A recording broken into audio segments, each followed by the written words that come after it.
Why you should enjoy the return of bottom-line thinking. If you're accustomed to thinking of the bottom line only as it relates to financial matters, then you may be missing some things crucial to you and your organization. Instead, think of the bottom line as the end, the takeaway, the desired result. Every activity has its own unique bottom line. If you have a job, your work has a bottom line. If you serve in your church, your activity has a bottom line. So does your effort as a parent, or spouse, if you are one. As you explore the concept of bottom-line thinking, recognize that it can help you in many ways. 1. Bottom-line thinking provides great clarity. What's the difference between bowling and work? When bowling, it takes only 3 seconds to know how you've done. That's one reason people love sports so much. There's no waiting and no guessing about the outcome. Bottom-line thinking makes it possible for you to measure outcomes more quickly and easily. It gives you a benchmark by which to measure activity. It can be used as a focused way of ensuring that all your little activities are purposeful and line up to achieve a larger goal. 2. Bottom-line thinking helps you assess every situation. When you know your bottom line, it becomes much easier to know how you're doing in any given area.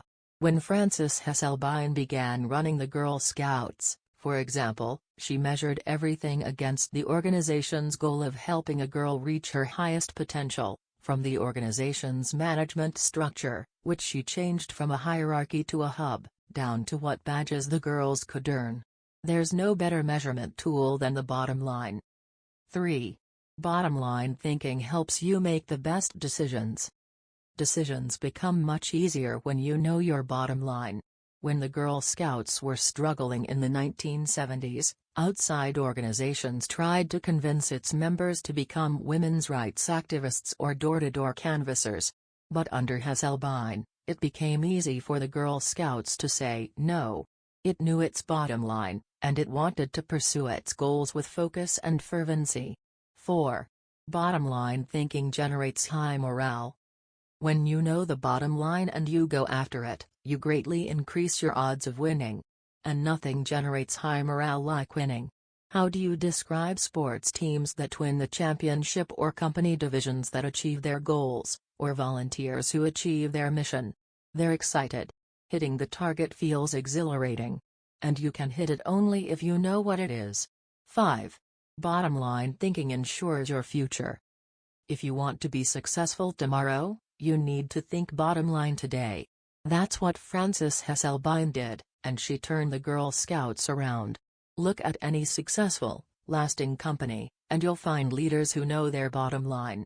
They make their decisions, allocate their resources, hire their people, and structure their organization to achieve that bottom line. How to enjoy the return of bottom-line thinking.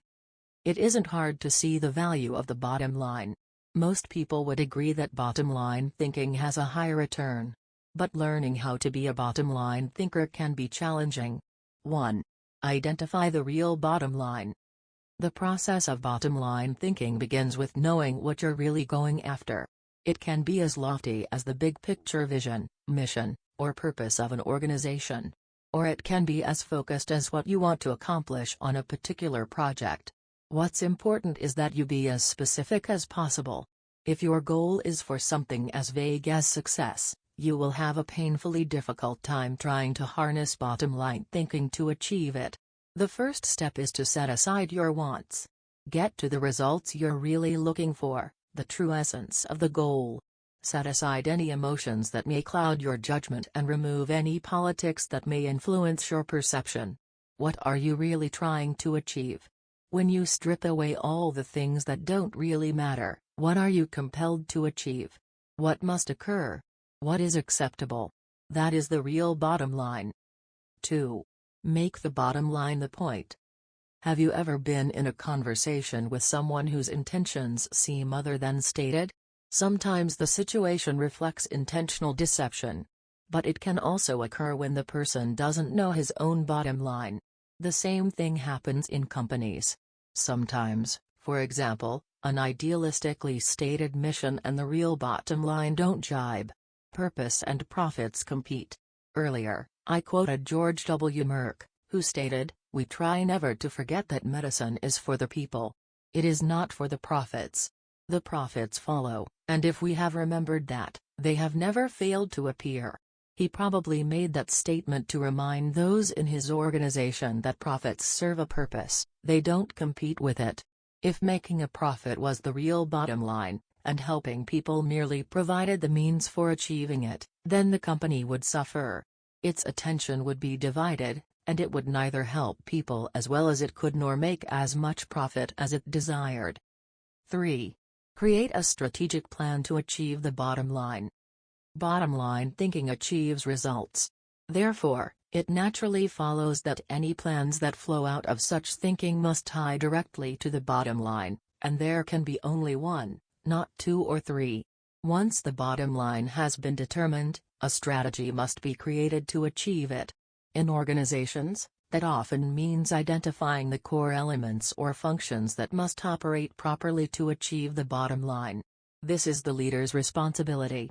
The important thing is that when the bottom line of each activity is achieved, then the bottom line is achieved. If the sum of the smaller goals doesn't add up to the real bottom line, then either your strategy is flawed or you've not identified your real bottom line. 4. Align team members with a bottom line. Once you have your strategy in place, make sure your people line up with your strategy. Ideally, all team members should know the big goal, as well as their individual role in achieving it. They need to know their personal bottom line and how that works to achieve the organization's bottom line. 5. Stick with one system and monitor results continually. Dave Sutherland, a friend and former president of one of my companies, believes that some organizations get into trouble by trying to mix systems. He maintains that many kinds of systems can be successful, but mixing different systems or continually changing from one to another leads to failure. Dave says, bottom line thinking cannot be a one-time thing. It has to be built into the system of working and relating and achieving. You can't just tune into the desired result every now and then. Achieving with bottom line thinking must be a way of life, or it will send conflicting messages. I am a bottom line thinker. It is a part of my system for achievement. I practice it every day. No other measurements, no wasted efforts. Dave used to call members of his field team every night to ask the bottom line question they expect to hear. He continually kept his eye on the company's bottom line by monitoring it for every core area. When it comes right down to it, regardless of your bottom line, you can improve it with good thinking.